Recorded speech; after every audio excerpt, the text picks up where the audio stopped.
அனைவருக்கும் வணக்கம். இன்று நாம் 10th சயின்ஸ் இங்கிலீஷ் மீடியம் அதில் பயாலஜியில் யூனிட் 22 என்விரான்மெண்டல் மேனேஜ்மெண்ட் அந்த பாடம் தான் நம்ம பார்த்துட்ருக்குறோம். இந்த பாடத்தில் நம்ம இன்றைக்கு பார்க்க போகிறது ரினியூவபிள் அண்டு நான் ரினியூவபிள் எனர்ஜி ரிசோர்ஸஸ், அதாவது புதுப்பிக்கத்தக்க மற்றும் புதுப்பிக்க இயலாத ஆற்றல் வளங்கள். புதுப்பிக்கத்தக்க மற்றும் புதுப்பிக்க இயலாத ஆற்றல் வளங்கள், சரிங்களா? அதாவது எனர்ஜி புதுப்பிக்கக்கூடியதுன்னா என்ன, புதுப்பிக்க இயலாததுன்னா என்ன, நம்ம முன்னாடியே சொல்லிட்டோம், சரிங்களா? ரினியூவபிள்னாக்க நம்ம எவ்வளோ பயன்படுத்தினாலும் அது மீண்டும் தாமே என்ன பண்ணுவோம், புதுப்பித்துக்கொள்ளும். நான் ரினியூவபிள்னாக்க நாம் அந்த பொருளை பயன்படுத்தினா அது குறைந்த காலம்தான் வரும், அப்புறம் தீர்ந்து போயிடும். அதனால் தாமாக என்ன பண்ணாது, தன்னை புதுப்பித்து கொள்ள இயலாது. அப்போ அந்த வளம் தீர்ந்து போயிடும். அதுதான் புதுப்பிக்க இயலாத வளம் அப்படின்னு நம்ம முன்னாடி பார்த்துருக்கோம், முன்னாடி பாடத்தில் பார்த்துருக்கோம். நான் ரினியூவபிள் ரிசோர்ஸ் அப்படின்னு நம்ம சொல்கிறோம், இல்லைங்களா? Energy is important input. Energy is important. Energy is on important input for development.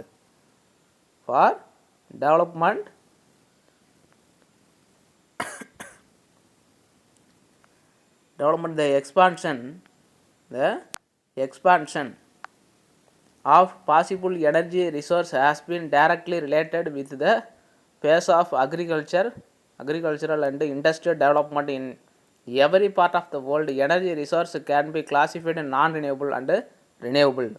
அதாவது என்ன சொல்கிறாங்க அப்படின்னாக்கா, நான் ரினியூவபிள் அண்டு ரினியூவபிள். அதனால் என்ன நம்ம சொல்லிட்டோம், இல்லைங்களா? புதுப்பிக்க இயலாத வளம் மற்றும் புதுப்பிக்கக்கூடிய வளம். அதாவது வளர்ச்சி மேம்பாட்டினுடைய முக்கிய உள்ளீடு ஆற்றல் வளங்களுடைய விரிவாக்கங்கிறது என்ன அப்படின்னா, உலகில் இருக்கக்கூடிய ஒவ்வொரு பகுதியிலும் உள்ள விவசாயம் மற்றும் தொழில்துறை விரிவாக்கத்துடன் நேரடி தொடர்புடையது. ஆற்றல் வளங்களை புதுப்பிக்க இயலாத மற்றும் புதுப்பிக்கக்கூடிய ஆற்றல் வளங்கள் என ரெண்டு வகையாக நம்ம பிரிக்கிறோம், சரிங்களா? கிளாசிஃபைடு, பிரித்தல், வகைப்படுத்துகிறோம். இதில் நான் ரினியூவபிள் எனர்ஜி ரிசோர்ஸ், எக்ஸாஸ்டிபிள் அப்படின்னு நம்ம சொல்கிறோம். நான் ரினியூவபிள்னா என்ன, புதுப்பிக்க இயலாத. நான் ரினியூவபிள்னா என்னது, புதுப்பிக்க இயலாத ஆற்றல் வளம், சரிங்களா? இப்போ energy obtained from source that cannot renew themselves. தாமே என்ன பண்ண முடியாது, தாமாகவே அது கேனாட் ரினியூ, புதுப்பித்து கொள்ள இயலாது. ஷார்ட் பீரியட், குறுகிய காலத்தில். Time is known as non renewable energy. This available limited amount in nature. They include coal, petroleum, natural gas, nuclear power. This conventional energy resource account for 90% of the world production of commercial energy, and nuclear power account for 10%. இது என்ன சொல்கிறாங்க அப்படின்னாக்கா, இந்த புதுப்பிக்க இயலாத ஆற்றல் வளங்களானது என்னென்ன, நிலக்கரி, பெட்ரோலியம், இயற்கை வாயு மற்றும் அணுக்கரு ஆற்றல். நியூக்ளியர் பவர் அப்படின்னாக்கா அணுக்கரு ஆற்றல், சரிங்களா? இதெல்லாம் புதுப்பிக்க இயலாது, நான் ரினியூவபிள் எனர்ஜி அப்படின்னு நம்ம சொல்லுவோம். அப்போ ஆற்றல் தேவைகள் 90% இந்த மரபுசார் ஆற்றல் மூலமும் 10% அணு ஆற்றல் மூலமும் பெறப்படுது. 10% அணு ஆற்றல் மூலமாகவும் 90% மரபுசார் ஆற்றல் மூலம். Production commercial energy, commercial energy and nuclear power account of 10%. 10% அணு ஆற்றல் மூலம் நம்ம பெறுகிறோம், சரிங்களா? அடுத்தது renewable energy resource. Renewable energy ரிசோர்ஸ்னால் என்னது, புதுப்பிக்கத்தக்க ஆற்றல் வளம். அதாவது this energy resource are available in unlimited amount in nature and they can be renewed over a short period of time expensive and can be harvest continuously.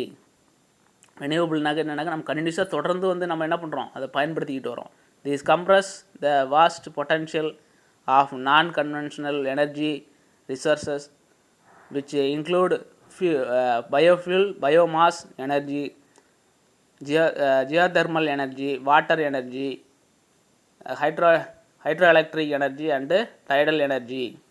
அதாவது tidal எனர்ஜினா ஓத ஆற்றல்னு சொல்கிறது. டைடல் எனர்ஜினா என்னென்னு சொல்கிறது? ஓத ஆற்றல். சரிங்களா? டைடல் எனர்ஜினாக்க ஓத ஆற்றல் நாம் வந்து சொல்கிறது. சரிங்களா? இப்போ இது என்ன சொல்கிறாங்க அப்படின்னாக்கா, அதாவது புதுப்பிக்கத்தக்க ஆற்றல் வளங்களில் என்ன சொல்கிறாங்க அப்படின்னா, அதிக அளவில் அது வந்து கிடைக்கும். நம்ம எவ்வளோ பயன்படுத்தினாலும் தொடர்ந்து கிடைத்து கொண்டே இருக்கும். அந்த வளம் வந்து தொடர்ந்து கிடைத்து கொண்டே இருக்கும். குறைந்த செலவில் ஆற்றலை வந்து தொடர்ச்சியாக நம்ம பெரும்படியும் உள்ள மூலங்கள், அதாவது மரபு சாரா ஆற்றல் மூலங்கள், உயிரி எரிபொருள், உயிரி பொருண்மை ஆற்றல், புவி வெப்ப ஆற்றல், நீராற்றல், சூரிய ஆற்றல், காற்றாற்றல், இதன் மூலம் வந்து இதெல்லாம் உள்ளடக்கியது தான் வந்து இந்த புதுப்பிக்கத்தக்க ஆற்றல் வளம். புதுப்பிக்கத்தக்க ஆற்றல் வளம்னு சொல்கிறோம். அடுத்தது வந்து என்னென்னாக்கா ஃபோசில் ஃபியூல்ஸ். அது புதைப்படிவ எரிபொருள். Fossil fuels are found inside earth crust and are energy rich substances formed by natural process such as anaerobic decomposition of buried dead organism. அதாவது என்ன சொல்கிறாங்க அப்படின்னாக்கா, பல மில்லியன் ஆண்டுகளுக்கு முன்பு உயிரினங்கள் வந்து பூமியில் புதையுண்டு அது என்னாகுது, அழுத்தம் இல்லைங்களா, அழுத்தத்தின் காரணமாகவும் ஹீட்டு வெப்பத்தின் காரணமாகவும் அது வந்து சிதைவடைந்து ஹைட்ரோ கார்பனாக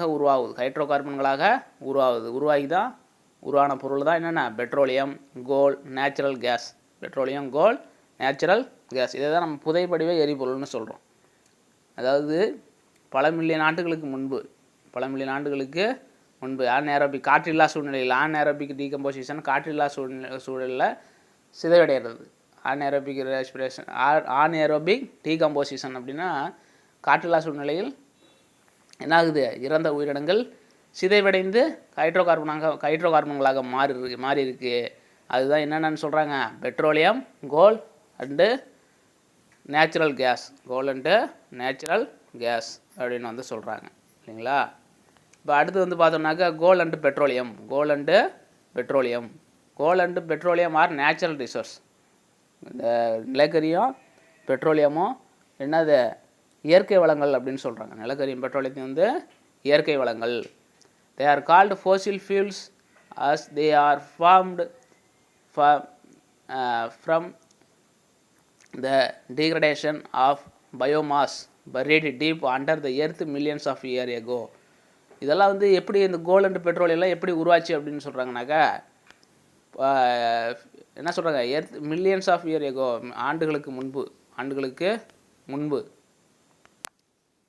பல மில்லியன் ஆண்டுகளுக்கு முன்பு உயிரினங்கள்லாம் இந்த பூமியில் புதையுண்டிருக்கும். இப்போ புதையுண்ட பிறகு அது வெப்பம் மற்றும் அழுத்தத்தினால் வந்து என்னாகும், அது சிதைவடைஞ்சு தான் டிகிரடேஷன். இதெல்லாம் சிதைவடைஞ்சு தான் என்ன ஆகுது, அந்த ஃபோசில் ஃபியூல்ஸ் புதைப்படிவ எரிபொருளான அந்த நிலக்கரி, பெட்ரோலியம் இதெல்லாம் வந்து இயற்கையில் வந்து உருவாகுது. இல்லைங்களா? India is the third largest consumer crude oil in the world after the United State and China. முதல்ல வந்து கச்சா எண்ணெய், குரூட் ஆயில்னா என்னது, கச்சா எண்ணெய் வந்து யுனைடெட் ஸ்டேட்டு முதல் இடம், ரெண்டாவது வந்து சைனா, மூணாவது இடம் எந்த இடத்துல இருக்குது, இந்தியா மூணாவது இடத்துல இருக்குது. எதை பயன்படுத்துறதுல, குரூட் ஆயிலை பயன்படுத்துறதுல மூணாவது இடத்துல இந்தியா இருக்குது. Coal is used generation of electricity. Coal வந்து எதுக்கு பயன்படுத்தப்படுது, எலக்ட்ரிசிட்டியை உற்பத்தி பண்ணுவதற்கு, மின்சாரம் உற்பத்தி பண்ணுவதற்கு. இல்லைங்களா? அடுத்து வந்து petroleum also known as crude oil processed oil refineries. அப்போ அந்த பெட்ரோலியெல்லாம் எதுலேருந்து, கச்சா எண்ணெயிலேருந்து தயாரிக்கப்படுது. Petrol and diesel are used in automobiles, trucks, trains, ships and aeroplanes. இங்கெல்லாம் வந்து பெட்ரோல் டீசல் வந்து பயன்படுத்தப்படுது. அப்போ மண்ணெண்ணெய், அதுபோல் LPG liquefied petroleum gas, kerosene, மண்ணெண்ணெய், இது எல்லாமே எங்கேருந்து, எல்லாம் குரூட் ஆயிலேருந்து தான் ஃபில்டர் பண்ணுறாங்க, குரூட் ஆயிலேருந்து தான் தயாரிக்கிறாங்க. இது சுத்திகரிக்கப்படுது.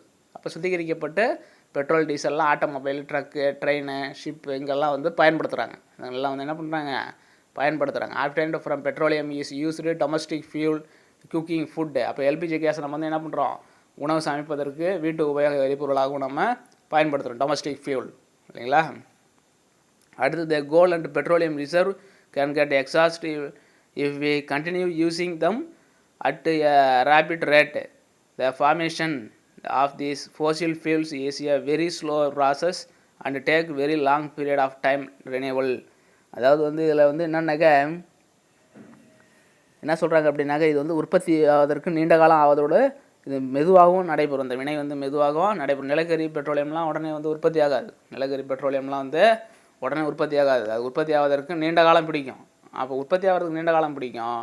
ஆனால் நாம் வந்து பயன்படுத்துறது விரைவில் பயன்படுத்திடுவோம். அப்போ அது என்னாகும்? தீர்ந்து போயிடும். என்னாகும்? தீர்ந்து போயிடும் இல்லைங்களா? அப்போ அதனால் நம்ம வந்து அதை குறைவாக